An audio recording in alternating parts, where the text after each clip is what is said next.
That's why I'm objecting to the motion. Wag po tayong balat sibuyas.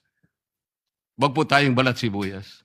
Kung ako lang, hindi ko papayagan yon, Madam President. Bakit po? Respeto na lang sa premises ng institusyon na ito. Oh, gawin niyo ang gusto niyong gawin.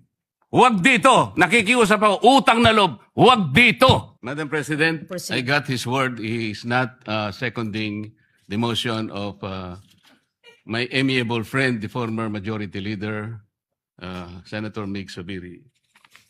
Madam President, the motion was premised on Section 93 of the Senate Rules. May I read this again, Madam President? Acts and language which offend a senator or any public institution shall be deemed unparliamentary. Madam President, I have not heard any word from Senator Jaime Marcos that offended the sensibilities of our counterparts in the minority.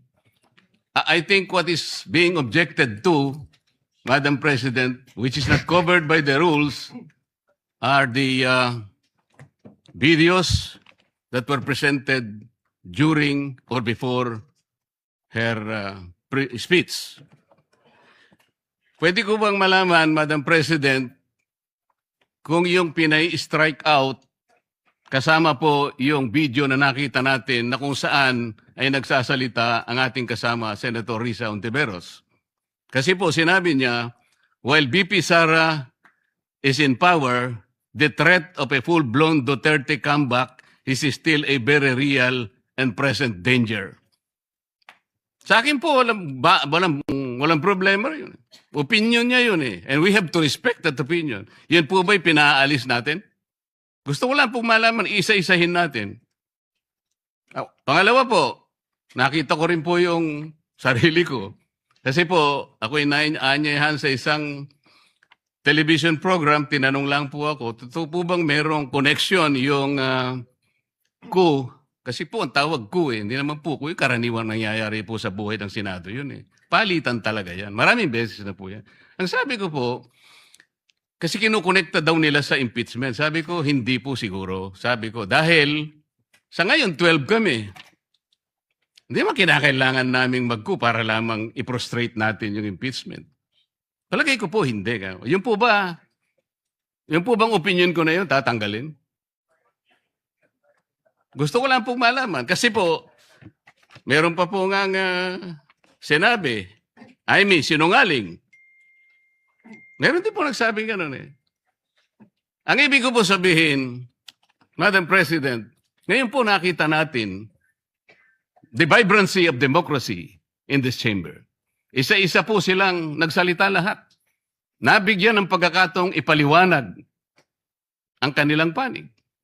Hindi po ba maganda ngayon na nakita ng taong bayan, nagamit nga lang po yung kanyang presentation. Pero naging daan para mapakinggan ng buong mamamayan.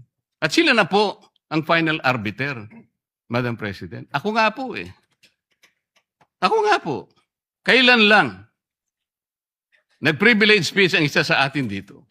Habang nagsasalita siya, pinadaan niya ang isang slide na merong isang papel, na merong takip, at pagkatapos merong nakasulat, care of Congressman Marcoleta, 500. Isang kapirasong papel na tinakpan. Nung hindi pinatos ng media, kinabukasan, nagpa-interview siya, hindi minsan, 2 beses, para lamang ipangalandakan ang importansya ng papel na may takip at merong nakasulat, care of Kong Marcoleta, 500. Nagsalita po siya sa media 2 beses. At paiimbestiga raw ako sa ombudsman. Dahil po ba sa media nangyari yon at hindi dito?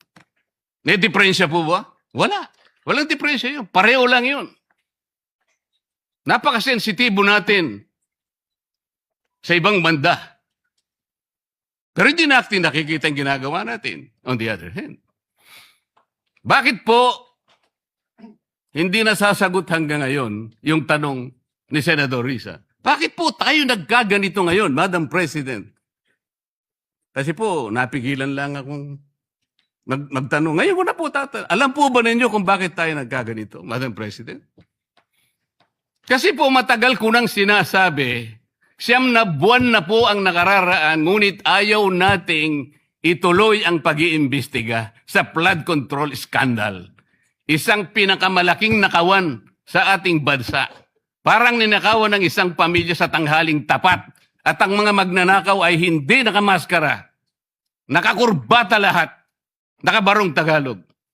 Paano hindi masisira ang kumpiyansa ng mamamayan kapag tinalikuran natin ang ganong pananagutan? Ano pong sinabi pa sa akin?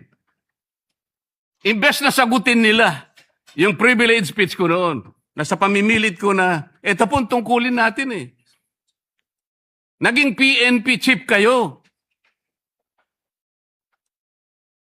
Ako po'y humanga sa inyo noon. Hindi ko na ikukwento ang lahat ng ito. Bakit ngayon? Bakit hindi natin gawin lahat yon? Alang-alang sa interes ng bayan. Kaya po tayo sumadsad ngayon dahil yung pananagutan na yun, pinipilit po nating pigilin.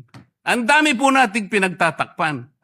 Tumayo siya, imbes na sagutin niya ang aking sinasabi. Ano po sinabi niya?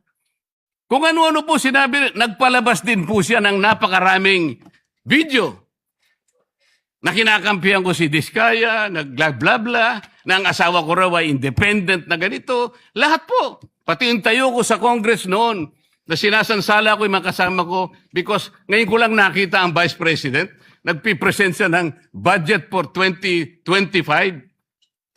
Inaaglahi siya sa budget 2022 and 2023. Yung mga ganun po. Bakit po ngayon biglang nagbago ang kulay natin?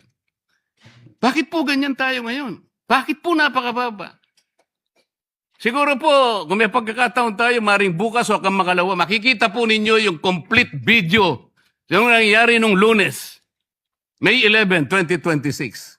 Kung paano, alas 7 pa lang ng umaga, nandito na yung tropa ng NBI na nakipag-coordinate sa opisina ng OSAA. Sapagkat balak pala nilang hulihin ang isang senador. Hindi po ba? Nagkaroon na po ng admission. Tinanong ko pa nga yung ating former SP kung nakita niya yung warrant of arrest. Pinakita ba sa'yo? Sabi naman niya, hindi. Naniwala po ako ron.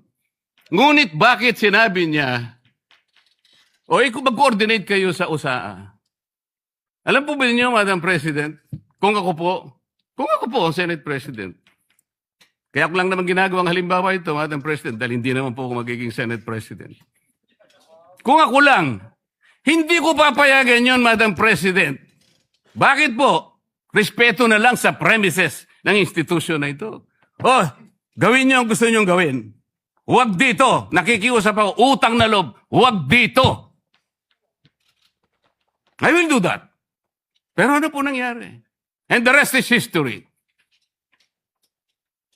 Hinabol po ng hinabol, kamuntik na pong nahulog sa hagdanan ng Senator Bato. Ganun po ba ang pagtrato sa isang senador? Sinasagot ko po yung tanong, bakit po tayo nagkaganito? Isipin po ninyo, bakit hindi kayo magsimula doon? Meron po bang isa sa mga minority counterparts natin ngayon, Madam President? Meron po bang isa na sumama sa akin nung ako'y nagsasalita na parang si John the Baptist, ako na lang ang isang nagsasalita. Ituloy natin ang investigasyon. Meron po ba silang lakas ng loob na samahan ako? Madam President? Wala po. That's why I'm objecting to the motion. Wag po tayong balat sibuyas. Wag po tayong balat sibuyas. Salamat po, Madam President.